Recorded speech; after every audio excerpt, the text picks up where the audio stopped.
வணக்கம். அதாவது பாஸ்டர் கணேசன் அப்படின்னு சொல்லி நால்மாவுடியில சேர்ந்ததுல இருந்து எங்க பார்த்தாலும் வாயில வர்றது பூரா ஃப்ராடு பொய். ஏற்கனவே ஆல்ரெடி ஒரு வீடியோ போட்டோம். இப்போ ஒரு பிட்டப்ப காதுல ரத்தம் வர்ற மாதிரியான ஒரு பிட்டப்ப போட்டிருக்காரு. ஒன் பை ஒன்னா பார்க்கலாமா? அதுக்கு கமெண்ட் கொடுத்துடலாம், சரிங்களா? ஆண்டவர் ஜெபிக்கிறத விரும்புறாரு. ஆண்டவர் வந்து ஜெபத்தை ரொம்ப இம்பார்ட்டன்ட் பண்றாரு. அவரோடு ஒரு ஐக்கியம் கொள்வதற்காக ஆண்டவர் விரும்புறாரு. கண்டிப்பா நம்ம பிரேயர் பண்ணணும். இடைவிடாமல் விழித்திருந்து ஜெபம் பண்ணுங்கள், சோதனைக்கு உட்படாதபடிக்கு ஜெபம் பண்ணுங்கள் அப்படின்னு சொல்லியிருக்கிறாரு. கண்டிப்பா நம்ம ஜெபம் பண்ணணும். அவங்களுக்கு சண்டே கிளாஸ்ல என்ன தெரியுமா சொல்லி கொடுத்தேன்? 1 மணி நேரம் ஜெபிக்கணும்னு சொல்லி கொடுத்தேங்க. 1 மணி நேரம் ஜெபம் பண்ணுங்கன்னு விபிஎஸ்ல சொல்லிட்டு வந்திருக்கீங்க. சரி, ஓகே. நான் புதன்கிழமை சொல்லி கொடுத்துட்டு போயிட்டேன். அடுத்த புதன்கிழமை அந்த ஊருக்கு போனேன். அங்க இருக்கிற ஒரு 4ஆ படிக்கிற ஒரு பாப்பா வந்தா. கணேசன் இங்க வாங்கன்னு சொடக்கு போட்டு கூப்பிட்டாங்க. வா சொல்லு தாய் என்ன. ஓஹோ, பாத்தீங்களா பிட்டப்ப எப்படி கொடுத்தோம்? 4வது படிக்கக்கூடிய பிள்ளை வந்து என்னன்னு கேட்டீங்கன்னா இப்படி சொடக்கு போட்டு கூப்பிடுதான். விட்டாம பாத்தீங்களா ஒரு வீடு. நீங்க 1 மணி நேரம் ஜெபம் பண்ண சொன்னீங்களே, இன்னைக்கு 7 நாள் ஜெபம் பண்ணிட்டேன். இன்னையில இருந்து நான் ஜெபிக்க மாட்டேங்கிறான். அப்பதான் எனக்கு விளங்குச்சு. ஓஹோ, என்னப்பா நீ இப்படி சொல்ற? ஜெபம் பண்ணும்ல. போங்க கணேசன், நீங்க ஜெபம் பண்ண சொல்லி நீங்க ஜெபிக்கலாட்ட எனக்கு திட்டுவீங்க, மூஞ்சி முகரை மாதிரி திட்டுவீங்கிறதுக்கு அதான் ஜெபம் பண்ணேன். நிறுத்தும் என்னையில நான் ஜெபிக்க மாட்டேன். ஏன்னு கேட்டா, நாம் எங்க வீட்டு மொட்டை மாடியில போய் முழங்கால் போட்டா ஏசப்பா என் பக்கத்துல வந்து உட்காந்துக்கிறாரு. நீங்க 1 hour தானே ஜெபம் பண்ண சொல்றீங்க. அவர் வாட்டுக்கு அழுதுகிட்டே இருக்கிறாரு. 1 மணி செக்கில ஆட்டின சுத்தமான உருட்டு நேரானாலும் என்னை விட மாட்டாரு கணேசன். அவர் அழுது இதுக்கு ஜெபம் பண்ண, அங்க குண்டு வெடிக்க போகுது, அங்க புயல் வர போகுது, அங்க மழை எனக்கு விளங்குச்சு. ஓஹோ, இது போகுது. ஆண்டவர் சொல்லிக்கிட்டே இருக்காருண்ணே. எனக்கு ரொம்ப தூக்கம் வருதுலண்ணே. சொல்றா நான் என்ன, எனக்கு நம்பவே முடியல. என்னடா பக்கத்து வீட்டுக்கார்ட்ட பேசுறது போல சொல்றா. நேத்துக்கு நீ போனையா ஜெபம் பண்ணன்னு கேட்டேன். ஆமா போனேன் இல்ல நேத்து. அதான் வந்துறாருல்ல கணேசன். போங்க. செக்கில ஆட்டின சுத்தமான உருட்டு. அண்ணன் அதுவும் அண்ணே வாங்கண்ணே. 4ஆம் கிளாஸ் படிக்கக்கூடிய பிள்ளை வந்து அண்ணே வாங்கனே, என்னண்ணே நான் இனிமே வந்து ஜெபம் பண்ண மாட்டேன் என்ன மாதிரி. அதாவது இந்த சீர்கேடும் கிளவிகளுடைய கட்டுக்கதைகளை என்னைக்கு இப்படி இருப்பாங்கன்னு தெரியல. சிலரும் ஆண்டவர் வராரு, அப்படி வராரு, இப்படி வராரு. பாத்தீங்களா, உருட்டுன்னா உருட்டு, உலக மகா உருட்டு அப்படின்னு சொல்லலாம். அதாவது எங்கேயும் ஆண்டவர் வந்து பொய்யான ஒரு சாட்சியை கொடுத்து அதனால ஒரு விசுவாசத்தை ஏற்படுத்து அப்படின்னு எந்த இடத்துலயும் சொல்லல. கொஞ்சம் யோசித்து பாருங்க. அவருடைய காரியங்கள், அதாவது பரிசுத்தாவியானவர் சாட்சி உள்ள வாழ்க்கையா வாழ வைப்பார். அந்த சாட்சியானது பிறருக்கு ரட்சிக்கும்படியாக இருக்கும், அது உண்மை சாட்சியாக இருக்கும். ஆனால் இவர்கள் என்ன பண்றாங்க அப்படின்னா, பொய்யான ஒரு காரியத்தை கொடுத்து ஒரு சின்ன பிள்ளை கை இப்படி போட்டு கூப்பிட்ட மாதிரி அண்ணன்னு சொன்னது, அதுக்கடுத்தாக்கள் ஆண்டவர் அவர் கூடயே இருந்தது வச்சது, இப்படி பலதரப்பட்ட உருட்டுகளை உருட்டி காதுகள்ல ரத்தம் வர்ற மாதிரி பண்றாங்க. இப்படி எல்லாம் பண்ணக்கூடாது. வேதம் எனக்கு விளங்குச்சு. ஓஹோ, அப்படி நமக்கு கற்றுத்தரவில்லை. புரியுதுங்களா? அதாவது கொஞ்சம் யோசித்து பாருங்க. ரோமருக்கு எழுதிய நிருபத்திலே பவுல் இப்படியாக சொல்றாரு. எப்படின்னா, ரோமருக்கு எழுதிய நிருபம் 3வது அதிகாரம் 7, 8 ஆகிய வசனங்கள்ல இப்படியாக சொல்றாரு. எப்படின்னா, அன்றியும் என் பொய்யினாலே தேவனுடைய சத்தியம் அவருக்கு மகிமை உண்டாக விளங்கினதுண்டானால் இனி நான் பாவி என்று தீர்க்கப்படுவானேன். எப்படி? அன்றியும் என் பொய்யினாலே தேவனுடைய சத்தியம் அவருக்கு மகிமை உண்டாக விளங்கினதுண்டானால் இனி நான் பாவி என்று தீர்க்கப்படுவானேன். நன்மை வரும்படிக்கு தீமை செய்வோமாக என்று சொல்லலாம் அல்லவா? நாங்கள் அப்படி போதிக்கிறவர்கள் என்று சிலர் எங்களை தூஷித்து சொல்லுகிறார்களே, அப்படி போதிக்கிற மேல் வரும் ஆக்கினை நீதியா இருக்கும் அப்படின்னு சொல்றார். அப்போ நான் வந்து ஒரு விஷயத்த சொல்றேன் அப்படின்னா சாட்சி உண்மையா இருக்கணும், உயிரோட்டமா இருக்கணும், அது வல்லமை பொருந்தியதாக இருக்கணும். ஒரு சொல்லுங்க. வாழ்க்கையில இப்போ நம்ம போனோம், ஒரு இக்கட்டான சூழ்நிலைகள்ல இருந்தேன் அப்படின்னு சொல்லலாம்.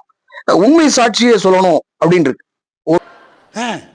ஒருத்தருக்கு அதாவது ரட்சிப்பை கொண்டு வருவதற்கு, ரட்சிப்பை அதாவது அவங்களுடைய பேச்சை இது பண்ணுவதற்காக, இன்ட்ரெஸ்ட கூட்டுவதற்காக வேண்டி இப்படிப்பட்ட காரியங்களில் செய்யக்கூடாது, சொல்லக்கூடாது. பேசுவது பொருந்துகிறதாக இருக்க வேண்டும். எந்த காரியங்களா இருந்தாலும் சரி, அது வேத வசனமாக இருந்தாலும் சரி, ஒரு வசனத்துக்கு இணை வசனங்கள் இருக்கிறது, பொருத்தமாக இருக்க வேண்டும், அது சரியாக பிரயோகம் பண்ண வேண்டும். ஒரு 500 பேர் இருக்காங்க அல்லது 300 பேர் இருக்காங்கன்னு சொல்றதுக்காக வேண்டி நான் அப்படி பண்ணேன் இப்படி பண்ணேன் அப்படி இல்லாத சாட்சிகளை, இல்லாத ஒரு இதை நம்ம பயன்படுத்துறோம் அப்படின்னு சொன்னா இது ஏற்புடைய காரியம் இல்லை. இது மனசுல படுறத பழிச்சுன்னு சொல்லிடுவேன். ஆண்டவருக்கு விரோதமான ஒரு பாவ செயல். அதிக ஆக்கினை அடைவார்கள் இவர்கள் எல்லாம். புரியுதுங்களா? தேவனை ஒரு காலமும் ஒருவனும் கண்டதில்லை. புரியுதுங்களா? அதாவது எப்படின்னு கேட்டீங்கன்னா, இரட்டையர்களில் ஒருவரான தோமா என்ன பண்றாரு அப்படின்னு கேட்டீங்கன்னா, எல்லாரும் ஆவிக்குரிய பிரகாரமாக இயேசு கிறிஸ்துவை பார்க்கறாங்க, அவருடைய குரலை கேட்கறாங்க, பிரதிட்சமாக அநேக காரியங்களை இது பண்றாங்க, அனலைஸ் பண்றாங்க. ஆனா தோமா வந்து என்ன பண்றாரு அப்படின்னு கேட்டீங்கன்னா, நான் எல்லாத்தையும் செக் பண்ணிட்டு தான் நான் கன்ஃபார்ம் பண்ணுவேன் அப்படிங்கிற மாதிரி சொல்றாரு. அப்ப சொல்லும் போது அவருடைய ஆணி பாய்ந்த கரத்தை காமிக்கிறாரு, பாருப்பா அப்படின்ட்டு. அப்ப பார்த்த உடனே அவரு நம்புறாரு. அப்போ ஆண்டவர் சொல்றாரு, நீ கண்டதுனால் விசுவாசிக்கிறாய், காணாமல் விசுவாசிக்கிறவர்கள் அதிக பாக்கியவான்கள் அப்படின்னு அந்த இடத்துல சொல்றாரு. புரியுங்களா? அப்போ ஆண்டவராகிய இயேசு கிறிஸ்துவை வந்து இப்படி பண்ணாரு அப்படி பண்ணாருன்னு ஒரு பொய் சாட்சி சொல்லக்கூடாது. ஒரு விஷயம் உண்மையா இருக்குன்னா அந்த உண்மை சாட்சியை கொண்டு வந்து அடிப்படையில பேசணும், வைக்கணும். புரியுங்களா? அதுக்கு அடுத்த ஸ்டேட்மெண்ட் என்னன்னு கேட்டீங்கன்னா, சவுல் இருக்காரு இல்லையா, சவுலு அதுக்கப்புறம் பவுலா மாறுறாரு. சவுலா இருக்கும்போது சபையில இருக்கக்கூடிய மூத்தவர்கள் எல்லாரையும் பிடிச்சு அடிக்கிறாரு. அடிச்சுட்டு வானத்துல ஒரு காரியங்கள் நடக்குது. அங்க கூட ஆண்டவருடைய முகத்தை அவங்க காமிக்கல. ஆண்டவருடைய முகத்தை பவுல்கிட்ட காமிக்காம, சவுலே ஏன் என்னை துன்பப்படுத்துகிறாய், முள்ளில் உதைக்கிறது உனக்கு கடினமோ அப்படின்னு சொல்லிட்டு அங்க அவரு மனம் திரும்புறாரு. மனம் திரும்பி அதை பாக்குறாரு, இந்த குரலை கேட்கிறாரு, வெளிச்சத்தை பாக்குறாரு. பட் முகத்தை பார்த்ததில்லை. இயேசு கிறிஸ்துவனுடைய முகத்தை யாரும் பார்த்ததில்லை. அப்படியானால் ஆண்டவர் இன்னும் யாருக்கும் அதர்சனமாக காண்பிக்கவில்லை. நான் அங்கு போயிருந்தேன், ஆண்டவராகிய இயேசு கிறிஸ்துவை கண்டேன், அப்படியாக இருந்தேன் பிரியமானவர்களே, அப்படியாக உட்கார்ந்து உப்புமா சாப்பிட்டு கொண்டிருந்தேன் பிரியமானவர்களே, அப்பொழுது உப்புமாவை கீழே போடு அல்லது ஓரமாக வைத்துக்கொண்டு ஜெபி அப்படின்னு சொல்லி கதற ஜெபித்தேன் அப்படின்னு சொல்லி கதை விடுவது. அதுக்கடுத்தாக எப்படின்னா தேவதூதர்களுடைய சிறகை எட்டு வந்தங்கிறது. அதுக்கப்புறம் மறுபடியும் மூவர்கள் இருந்தாங்க அங்க.